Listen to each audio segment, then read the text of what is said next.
Good afternoon and welcome back to a joint meeting of the Burbank City Council with the successor agency Housing Authority and Parking Authority on Tuesday, May 20th, 2025. Before we begin today's study session, Councilman Rosati. Ma'am, I'm going to recuse myself from this portion of the discussion. I do live in a high fire zone area. Thank you, Councilman Rosati. We appreciate you doing that out of abundance of caution because today's study session item is a discussion and review of the 2025 state designated fire hazard severity zones within the city of Burbank. I welcome our Fire Marshal, Chief Moy, to begin the presentation. Good afternoon, Madam Mayor and distinguished council members. My name is Jim Moy, Fire Marshal with Burbank Fire Department. And I'm here tonight to give an overview to the updates to the City of Burbank's fire hazard severity zones and how CAL FIRE has changed fire hazard severity zone maps and what that means for us. We are required by law to make changes to ordinance and adopt into ordinance these changes, and we'll talk about that tonight. Like I said, we'll talk about a little bit about the history of fire hazard severity zones, the origins of the fire hazard severity zones, what gives us legal authority and what legal authority is behind the fire hazard severity zones around the state of California. We'll look at the difference between Burbank's map that we had previously and the changes to the new map. And then we'll talk about our fire hazard reduction program or brush clearance program on private property and public property.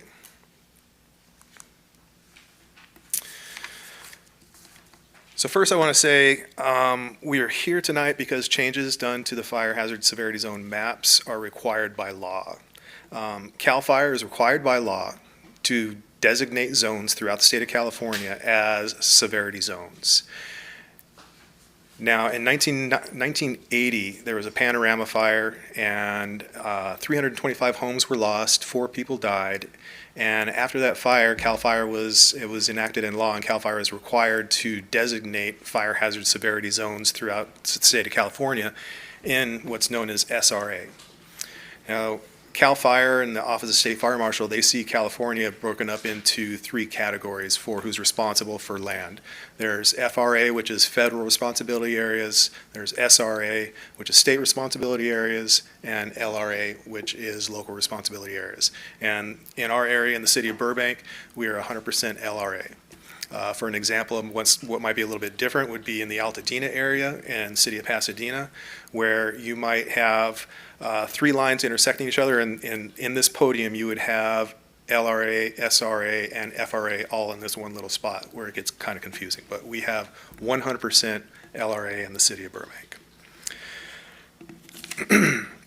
So in 1991, I'll go back. 1980 and 1981 was the development of fire hazard severity zones for the first time in the state, and it was only for SRA. After the Oakland Hills fire in 1991, law was passed in 1993 requiring the state fire marshal to designate fire hazard severity zones for LRA also. So that's the origin of fire hazard severity zones in the city of Burbank in our area.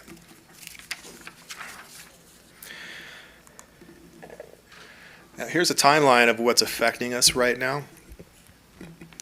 On March 24th, 2025, the State Fire Marshal rolled out, well, let me step back a second. They rolled out in 4 phases the state of California for fire hazard severity zone maps. Southern California was the last one. We were phase 4, and that happened on March 24th. Once those maps were released, we had 30 days to make public those maps, which we did. We posted those new maps on our website. We put them in public buildings, and we made it available for everybody to see. On April 24th, we had posted to everybody in the fire hazard severity zones about a community meeting. We held a community meeting at our fire training center on April 24th. On April 28th, we made this presentation to the Board of Building and Fire Code Appeals. And after that meeting, they recommended that the Burbank City Council would adopt into ordinance these new fire zone maps. And this is our first presentation to the council for this study session. We'll have a second reading for this on June 3rd, and then we'll go forward on July 1st with our fire hazard reduction program like we normally do.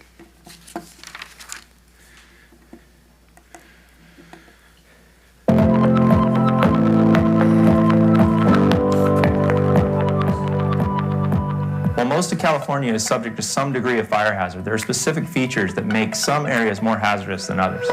The California Department of Forestry and Fire Protection is required by law to map areas of significant fire hazard based on fuel, terrain, weather, and other relevant factors. These designations are referred to as fire hazard severity zones. Like flood zone maps, fire hazard severity zone maps evaluate hazard, not risk, and there's an important difference between the two. Hazard is based on the physical condition that creates a likelihood and expected fire behavior over a 30 to 50 year period, without considering short-term modifications such as fuel reduction efforts.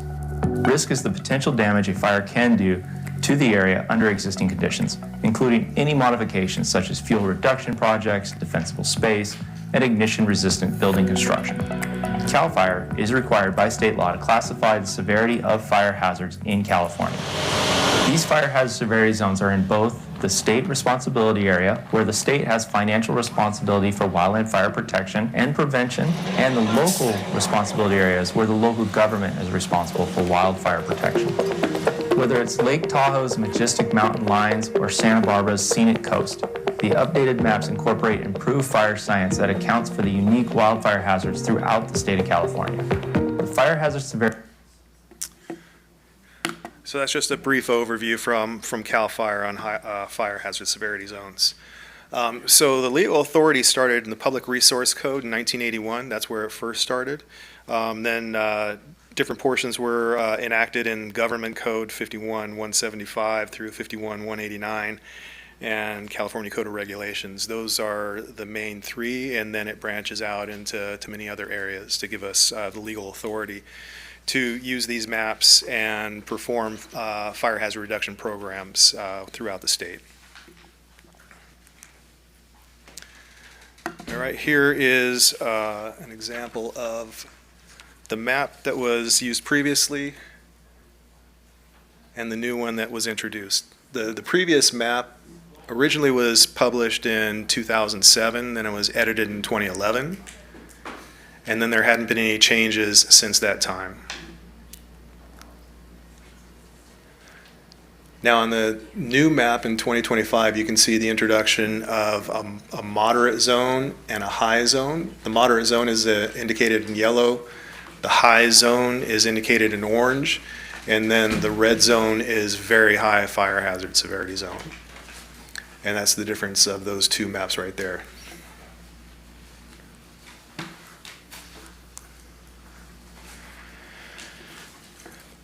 Now for the very high fire hazard severity zones in the city of Burbank, previously we had about 2,833 parcels that were affected in that zone.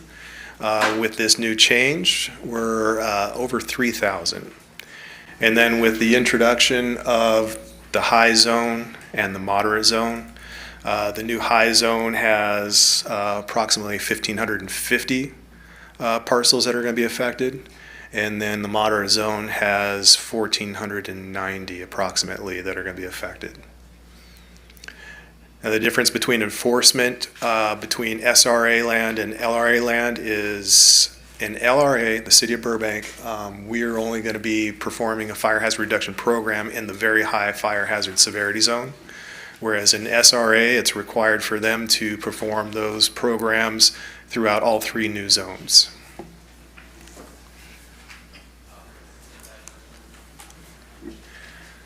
And I'll give a quick overview of our fire hazard reduction program.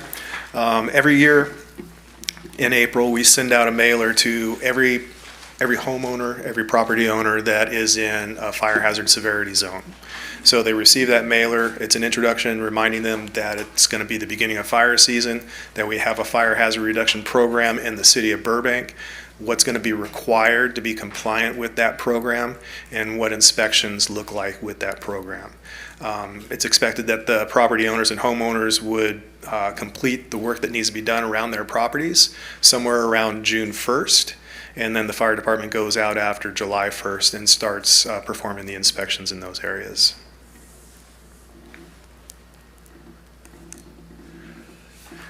And with this slide, you see a little overview of the city-owned properties. We have a third-party contractor that works with the fire department. They start in about May, and they complete their work by August 1st of these 350 acres of city-owned property. And you can see how it kind of spreads across the hillside there, focusing up a lot of it up in the country club area, around Starlight Bowl in those areas, and then going across to LA City.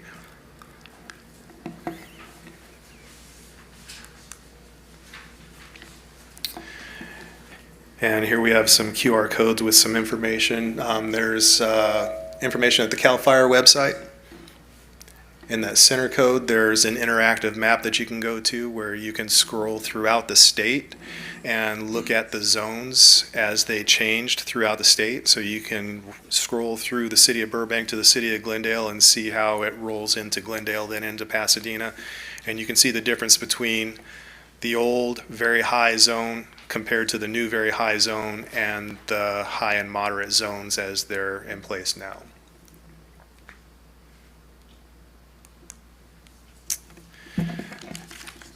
And that's all I have for tonight. If you have any questions, I'd be happy to answer.